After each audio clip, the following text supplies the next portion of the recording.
Wow, I did not take into account the reflection from the sunglasses. Heyo, my name is Sarah, and today's book review is on Trigger, first book in the Origin series by Scarlet Dawn.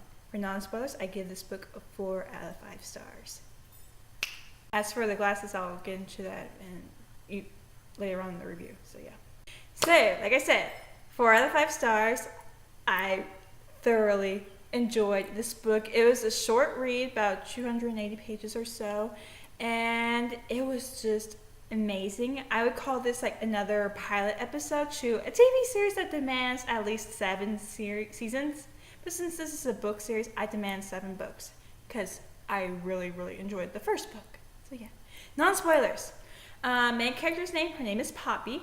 She is the daughter of this commander of some sort who controls an army, and because of certain laws that govern society, she decides to run away and join another army to keep her freedom. Problem is, this other army is controlled by a man who's at odds linked with her father. So people would probably think she's joining the enemy's army. Did I forget to mention this is like 100 years in the future? And for bonus, we have shapeshifters. That had me sold immediately. The first chapter was like for free to read, and I was like, I gotta buy this book now. So yes, it's like 100 years in the future, and we have Poppy, who of course runs away because she's a woman, and because of certain laws dictating, she decides to join this other army to keep her freedom. Well, something happens where her love interest happens to be the guy in charge of this army. There's like drama there already. And then we bring in the shapeshifter aspects and the conflict that we get to eventually. I'm like, oh my god. And I also fell in love with these characters because they just slayed me many times over. I was like, I can't get enough of these people. I love them. I hope nothing bad happens to them. And this is only the first book. So, yeah. The best way how I can describe this is if people who enjoy Michelle Bardsley's Broken Hearts series, or I believe Robin Peterman, her vampire series, pick this book up immediately. It fits right into those categories, and I fell in love with it almost immediately. So, yeah. That's as far as I can get to non-spoilers. Like I said, it was a short book, so yeah. Trigger, first book in the Origin series by Scarlet Dawn, 4 out of 5 stars, people. So, yeah. Bye, non-spoilers! I really can't see without my glasses, so yeah. Spoilers.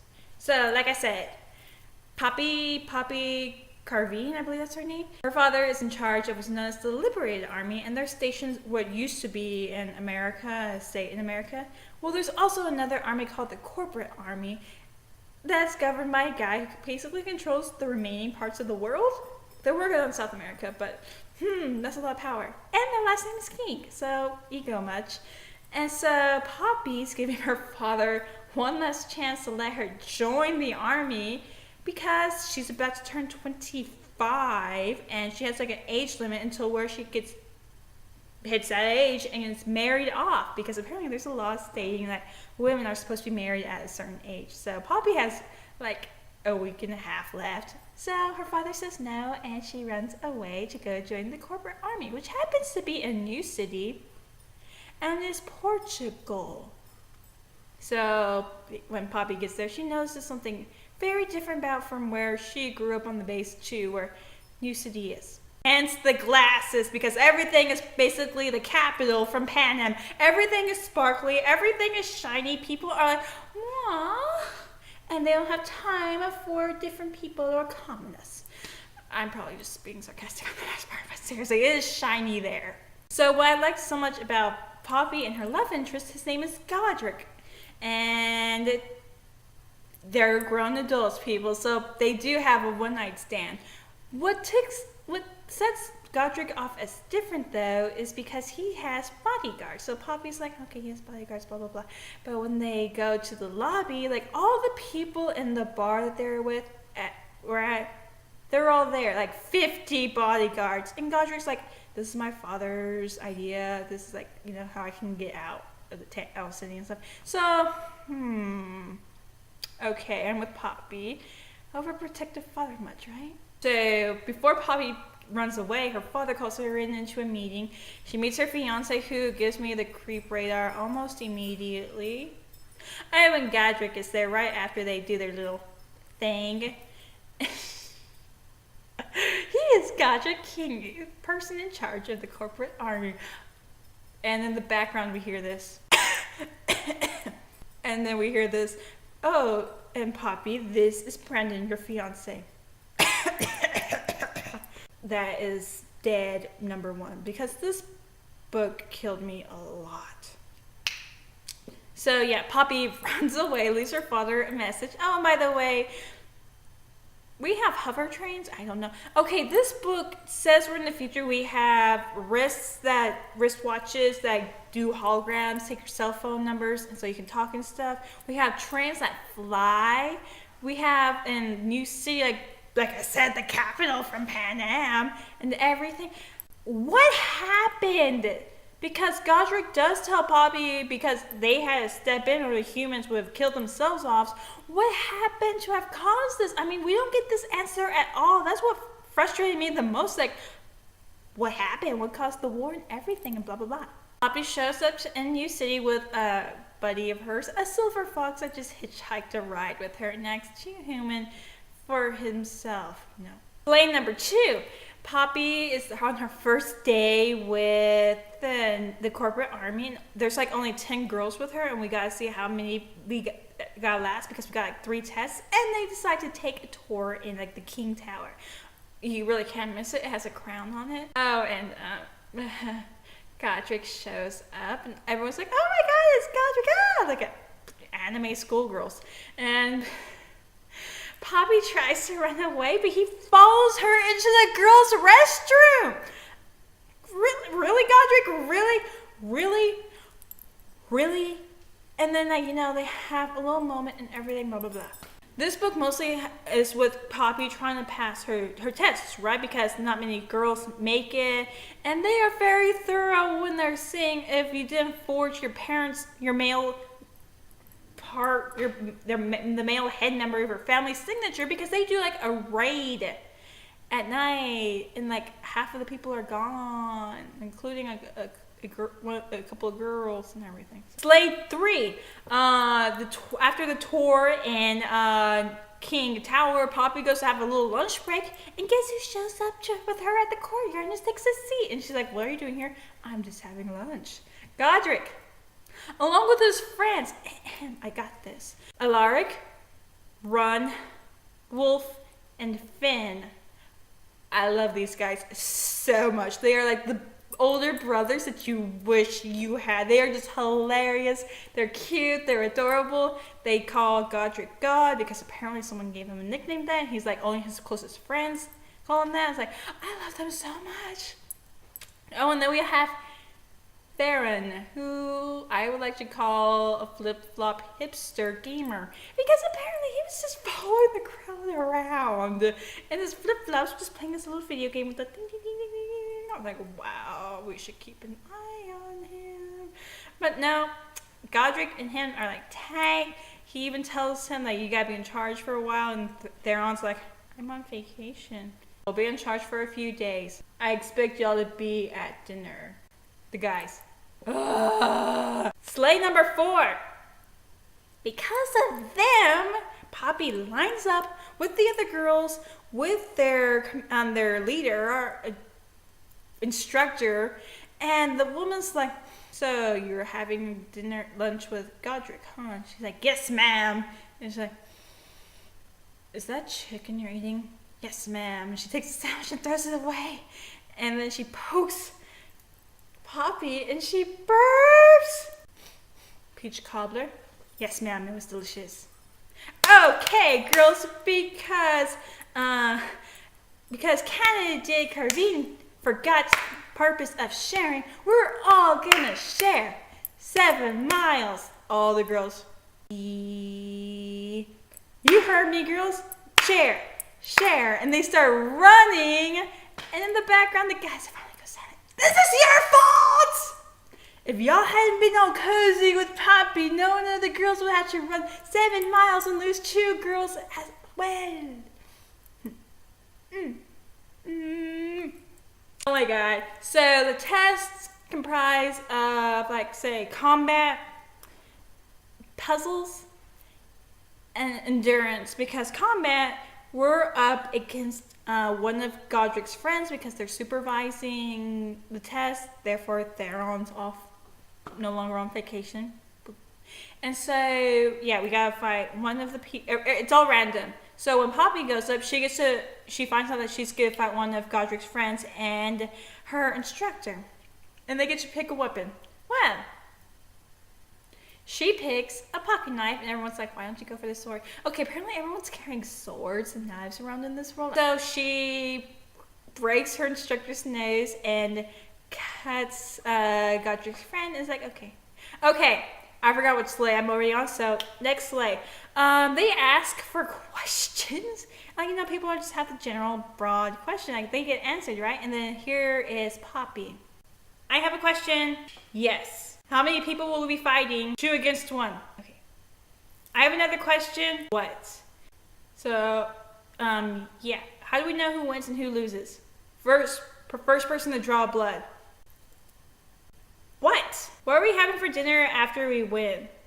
Do you honestly think you're gonna win? Yes, I do. You didn't answer the question. Okay, candidates, let's get to it. And this is her friend on the sideline. Are you okay?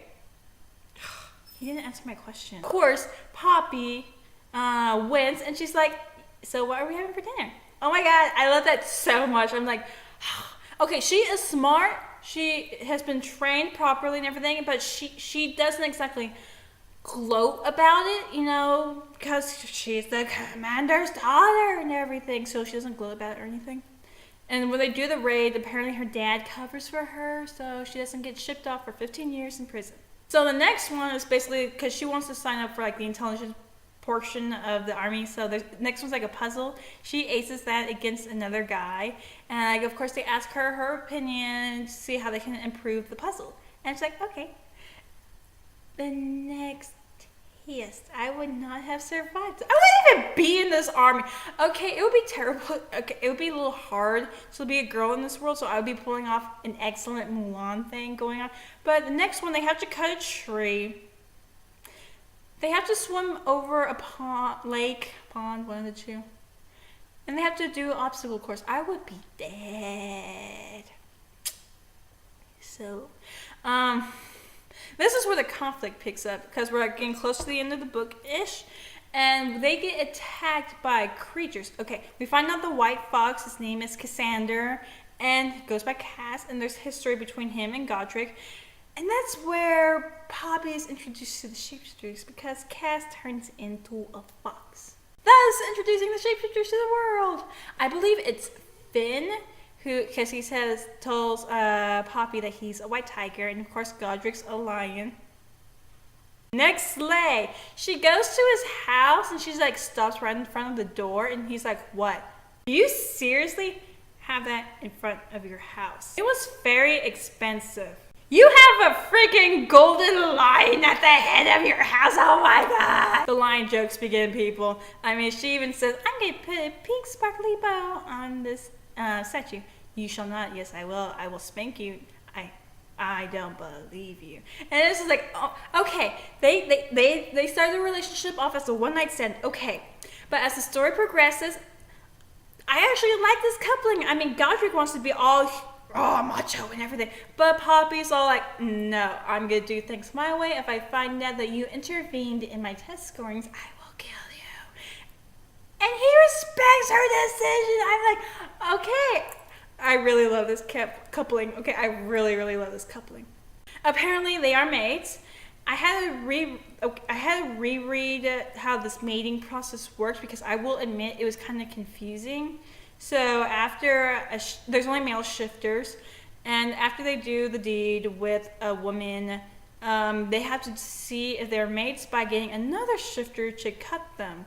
So if the person heals automatically, they now know that that person is the shifter's mate, and if not, then it's a no. And only the shifters can't die. And the only way how they can get injured is if their mate injures them, because they can't heal. So I had to read that a couple of times to get that. So, Poppy Stan knows everything, and apparently there's trouble at home about a picture that we shall not discuss. And so now Poppy has 2 men in her ring, her future husband / mate, and her daddy, who I was ready to write off as a douche, but now I completely love him. Oh, by the way, we meet Godric's dad. The flip-flop hipster gamer is Theron King. Slay next! This one slayed me the most! He sniffs Poppy for a while, saying, okay, there's no darkness around her. Another thing I didn't get about how these failed meetings, previous meetings weren't, either way. But when they found out that Poppy was A-okay, he just hugs her, gives her a big bear hug. I was like, oh, I'm so happy to meet you. I was like, oh my God, this loser is the king, and he's hugging her, everything. And everyone knew about this and stuff. And after they're discussing about what these creatures really were and finding out that they're targeting mates, Theron's saying he's expecting everyone to show up at the party. Because, Cass is Godric's adopted brother, and he's a seer, meaning he has the power to kill shifters if, after a thorough investigation, and Godric doesn't like him because he killed his mom. But, and Theron's like, oh, give me a hug, son, it's been too long. Oh, slay. And then he's saying, I'm having dinner in 3 nights. Do I really have to come? I'm making lasagna. That's my favorite. Then you are coming. Okay. And all the guys in the room I expect you to be there. Fine. So when they're leaving and everything, and Poppy's like, do we really have to? You are coming. Slay. This guy is the dad from Broken Hearts, Patrick's father. He reminded me so much of him. It's oh my God. And we get the unification between Poppy's dad and more of alliance with Poppy's dad and Godric, because they find out who sent that creepy picture to Poppy's dad, which was Brandon. Who else didn't feel the stalker vibe coming from him?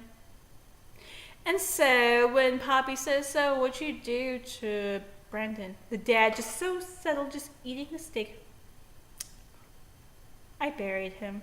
That's the same answer Godric gave Poppy when he found out that his shifter, Jonathan, who's the one coughing, lied. He said, I'm going to bury him.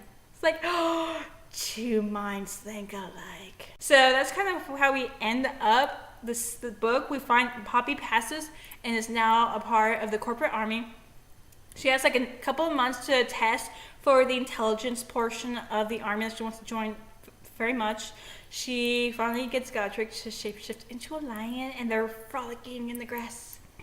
And we have these creatures, I believe they're golems or something. Cass knows more about them.